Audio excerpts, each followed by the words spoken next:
వచ్చే ఎన్నికలకు సంబంధించి అభ్యర్థుల విషయంలో వైసీపీ నాయకత్వం మార్పులు చేర్పులు చేస్తున్న సంగతి తెలిసిందే. ఇప్పటికే పలువురు సిట్టింగ్లకు టికెట్లను నిరాకరించగా చాలా మందికి స్థానచలనం కలిగింది. తాజాగా 4వ జాబితాను వైసీపీ విడుదల చేసింది. ఈ జాబితాలో ఎస్పీ రిజర్వ్డ్లో ఒక ఎంపీ అభ్యర్థిని 7 అసెంబ్లీ స్థానాల్లో అభ్యర్థులను మార్చింది. 5గురు సిట్టింగ్లకు టికెట్లు ఇచ్చేందుకు నిరాకరించింది. సీట్లు కోల్పోయిన వారిలో 4గురు ఎస్సీ సామాజిక వర్గానికి చెందిన ఎమ్మెల్యేలు ఉన్నారు. ఇక Nandikotkur MLA Arthur, Tiruvuru MLA Rakshana Nidhi, Singanamala MLA Jonnalagadda Padmavathi, Madakasira MLA Thippeswamy, Kanigiri MLA Burra Madhusudhana యాదవ్లకు టికెట్లను నిరాకరించారు.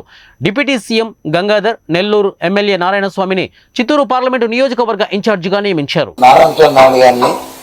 చిత్తూరు ఎంపీ స్థానానికి ఇన్ఛార్జిగా నియమించడం జరిగింది. జీడీ ఎంపీగా ఉన్న స్థానిక ఎంపీగా ఉన్న రెడ్డప్ప గారిని అక్కడ శాసనసభ స్థానానికి ఇన్ఛార్జిగా నియమించింది. సింగనమల ఎం వీరాంజనేయులు, నందికొట్కూరు బదులుగా డాక్టర్ సుధీర్ దారా, తిరువూరు నల్లగట్ల స్వామిదాస్ గారిని, మడకశిల ఏర లక్కప్ప, అలాగే కొవ్వూరు తలారి వెంకటరావు, కనిగిరి దద్దాల నారాయణ యాదవ్ నియోజకవర్గ తాలూకా ఇన్ఛార్జిగా వారిని నియమించింది. ఫస్ట్ మంత్రిగా